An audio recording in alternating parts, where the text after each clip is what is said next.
आज हम पढ़ेंगे इन्वेस्टमेंट विनियोग। इससे पूर्व आपने पढ़ा था किन्स का उपभोग फलन और किन्स का उपभोग का मनोवैज्ञानिक नियम।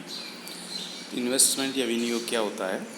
आम बोलचाल की भाषा में हम विनियोग का अर्थ लेते हैं शेयर, स्टॉक, डिवेंचर या कोई प्रतिभूति को खरीदना जो पहले से स्टॉक मार्केट में विद्यमान है, परंतु वास्तव में यह निवेश नहीं है। ये तो मात्र परिसंपत्तियों का ट्रांसफ़र या हस्तांतरण है। किन्सवादी शब्दावली में विनियोजन का अर्थ उस वास्तविक विनियोजन से है जो पूंजीगत पदार्थों में वृद्धि करता है। पूंजीगत पदार्थ जैसे कि मशीनें हैं, उपकरण है, औजार, निर्माण कार्य जैसे मकान, दुकान, फैक्ट्रियों की इमारतें आदि, और सार्वजनिक निर्माण जैसे नहरें, सड़क, पुल, बांध में वृद्धि। अर्थशास्त्र में इसे ही वास्तविक निवेश कहा जाता है। इस प्रकार से पूंजी जो है हमारे देश की उत्पादन क्षमता में वृद्धि करती है। विनियोग से अभिप्राय उन वस्तुओं से लेते हैं जो अन्य वस्तुओं के उत्पादन में प्रयुक्त होती है या काम में ली जाती है। इस प्रकार की वस्तुएं जो प्रत्यक्ष रूप से उपभोग में काम में नहीं आती, उन्हें विनियोग कहा जाता है। श्रीमती जॉन रॉबिन्सन के अनुसार विनियोग का अर्थ है पूंजी में होने वाली वृद्धि उस समय होती है जब नया मकान बनाया जाता है या नई फैक्ट्री बनाई जाती है। विनियोग का अर्थ वस्तुओं के चालू स्टॉक में वृद्धि की जाए। विनियोग पूंजी ही है। किसी भी अर्थव्यवस्था में किसी समय होने वाला विनियोग पूंजी में वृद्धि के बराबर माना जाता है। प्रतिष्ठित अर्थशास्त्री, जिसे हम क्लासिकल इकोनॉमिस्ट कहते हैं, उनका ये मानना था कि जो विनियोग है वो ब्याज की दर पर निर्भर करता है। अर्थात गणित के रूप में कहें तो विनियोग ब्याज की दर का फलन है। Investment is the function of rate of interest. जैसे जैसे ब्याज की दर बढ़ती है, निवेश है वो कम होता जाता है। निवेश में और ब्याज की दर में विपरीत संबंध होता है। क्लासिकल अर्थशास्त्रियों के अनुसार यदि अपेक्षित ब्याज की दर जो है, एक्सपेक्टेड रेट ऑफ प्रॉफिट जो है, वो ब्याज की दर से ज़्यादा होता है तो जो उद्यमी है वो विनियोग नहीं करेगा, और यदि ब्याज की दर से प्रत्याशित लाभ की दर ज़्यादा है तो वो विनियोग करने के लिए उद्यमी प्रोत्साहित होता है। क्योंकि यदि ब्याज के बराबर पैसा उसको बिना इन्वेस्टमेंट ही मिल रहा है तो फिर वो इन्वेस्टमेंट नहीं करेगा। अब विनियोग का महत्व क्या है?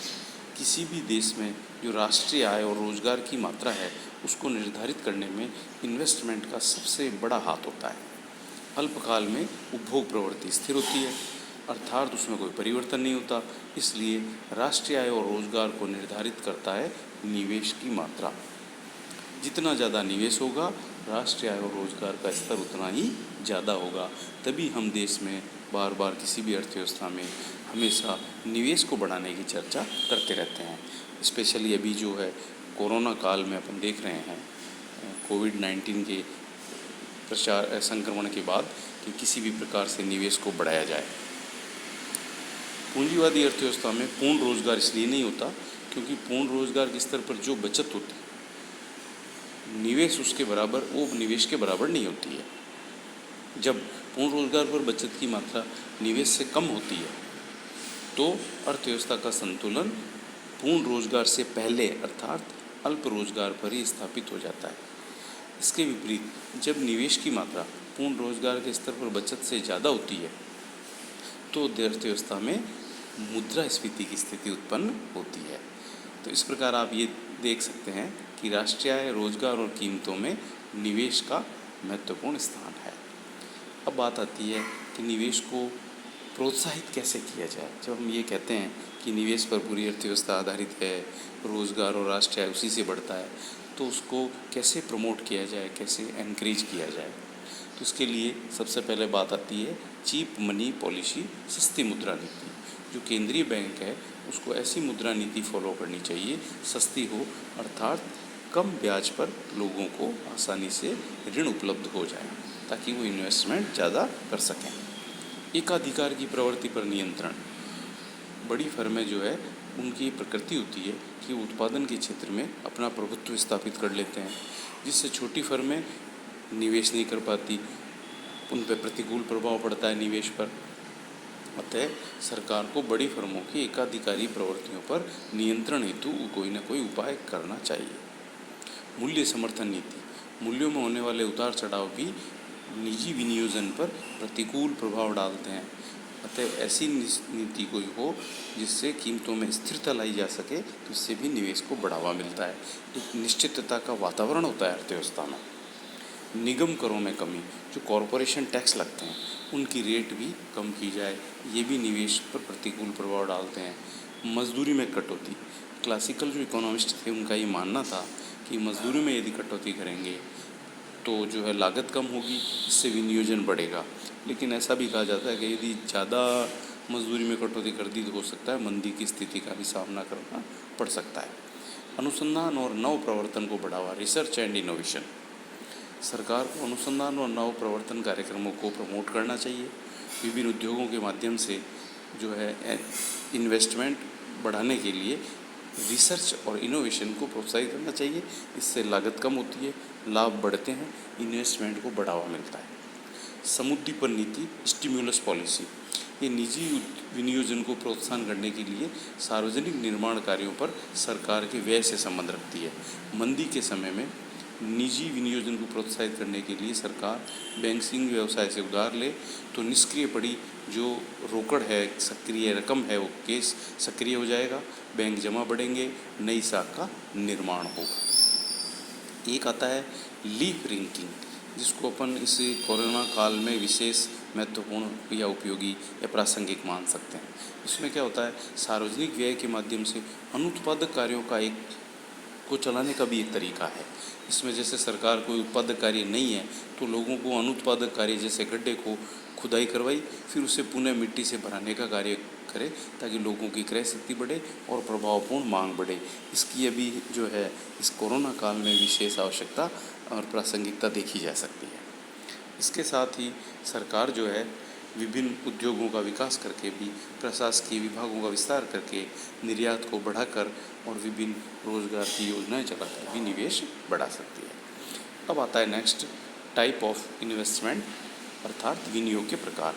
मोटे तौर पर हम विनियोग को दो भागों में बांटते हैं, ऑटोनोमस इन्वेस्टमेंट, स्वायत्त विनियोग, और दूसरा होता है प्रेरित विनियोग। स्वायत्त विनियोग का अभिप्राय है निवेश वैसा निवेश है जो आय में कमी और वृद्धि के फलस्वरूप घटता बढ़ता नहीं है, यानी आय से प्रभावित नहीं होता। दूसरे शब्दों में ये स्थिर उपभोग स्तर पर किया जाता है और आय और उत्पादन के परिवर्तनों से प्रभावित नहीं होता। इसका वक्र आप देख रहे हैं, एक्स अक्ष के समानांतर एक रेखा है जो ये दर्शाती है कि आय में परिवर्तन विनियोग को प्रभावित नहीं करता है। इसके अंतर्गत हम कुछ विनियोग उदाहरण ले सकते हैं, जैसे सर्वथा बिल्कुल नई फैक्ट्री की स्थापना। सार्वजनिक जो सरकार जो इन्वेस्टमेंट करती है, इस इन्वेस्टमेंट का बाह्य साधन जैसे नव प्रवर्तन है, जनसंख्या है, श्रम शक्ति की वृद्धि है, अनुसंधान है, सामाजिक और कानूनी संस्थाएं हैं, मौसम, युद्ध, इन चीज़ों का इस पर अधिक प्रभाव पड़ता है। ये मांग से प्रभावित नहीं होता बल्कि मांग को प्रभावित करता है। इसमें बिल्डिंग, बांध, सड़क, पुल, स्कूल, अस्पताल, कॉलेज, इन सब पर किया गया है निवेश शामिल होता है। दूसरा है प्रेरित विनियोग, यानी इंड्यूस्ड इन्वेस्टमेंट। प्रेरित विनियोग उसे कहा जाता है जो उपभोग की मांग में वृद्धि होने के कारण मशीन आदि पूंजीगत माल का उत्पादन बढ़ाने के लिए उपयोग किया जाता है। प्रेरित विनियोग जो है वो आय से प्रभावित होता है, आय के परिवर्तन से। जैसे जैसे आय बढ़ेगी प्रेरित विनियोग भी बढ़ता जाता है। आय कम होगी तो प्रेरित विनियोग भी कम होगा, अर्थात एक धनात्मक ढाल की रेखा है ये। प्रेरित विनियोग अर्थात आय का फलन है और वो किसी पर निर्भर नहीं, बताया आय से प्रभावित नहीं है, स्वायत्त। तो आय में वृद्धि की से प्रेरित विनिवेश वृद्धि इसलिए होती है क्योंकि जब राष्ट्रीय आय में वृद्धि होती है तो देश में वस्तुओं और सेवाओं की अधिक मांग होती है और इस बढ़ती हुई मांग को पूरा करने के लिए उद्यमकर्ता लाभ कमाने के लिए ये और ज़्यादा इन्वेस्टमेंट करते हैं। अतः इन्वेस्टमेंट जो है चक्रीय क्रम में लगातार बढ़ता जाता है। अब प्रेरित विनियोजन में दो अवधारणाएं और महत्वपूर्ण है। पहला आता है औसत विनियोजन प्रवृत्ति, जिसे कहते हैं अपन API। इसका सूत्र है विनियोग बटा आय। पूरे विनियोग में आय का भाग दे दें तो इसकी औसत विनियोजन प्रवृत्ति ज्ञात हो जाती है। दूसरा होता है सीमांत विनियोजन प्रवृत्ति, MPI, marginal propensity to investment, अर्थात 1 रुपया राष्ट्रीय आय बढ़े तो देश में अर्थव्यवस्था में कितना निवेश बढ़ेगा, उसे MPI कहते हैं। इसका सूत्र है MPI बराबर delta I upon delta Y। अब प्रेरित विनियोजन की कुछ विशेषताएं हैं। प्रेरित विनियोजन आय सापेक्ष होता है, अर्थात आय में परिवर्तन के साथ साथ ये भी बदलता है। प्रेरित विनियोजन उपभोग वस्तुओं की मांग में वृद्धि के कारण किया जाता है। आय और प्रेरित विनियोग के मध्य सीधा संबंध होता है। यह विनियोजन सामान्यतया निजी उद्यमों द्वारा किया जाता है जो लाभ से प्रेरित होकर कार्य करते हैं। अब विनियोजन के कुछ और भी प्रकार हो सकते हैं, जैसे निजी विनियोग। प्राइवेट सेक्टर में जो विनियोग होता है वो एक्चुअली प्रत्याशाओं से प्रभावित होता है, ब्याज की दर से प्रभावित होता है। जितनी ज़्यादा प्रत्याशाएँ होंगी अच्छी, ये निजी इन्वेस्टमेंट है वो बढ़ता है। सार्वजनिक विनियोजन ये सरकार करती है, कुछ केंद्र सरकार करती है, कुछ क्षेत्र में राज्य सरकार भी करती है। रेलवे है, संचार के साधन है, शक्ति परियोजनाएं हैं, तो केंद्र सरकार करती है। सकल और शुद्ध विनियोग, किसी देश में किया गया सभी तरह का जो विनियोग है उसको सकल विनियोग कहते हैं। अब उसमें टूट फूट या जो गिसावट हुई है वो यदि माइनस कर दी जाए तो वो शुद्ध विनियोग बन जाता है। फिर आता है ऐच्छिक और अनैच्छिक व्यय।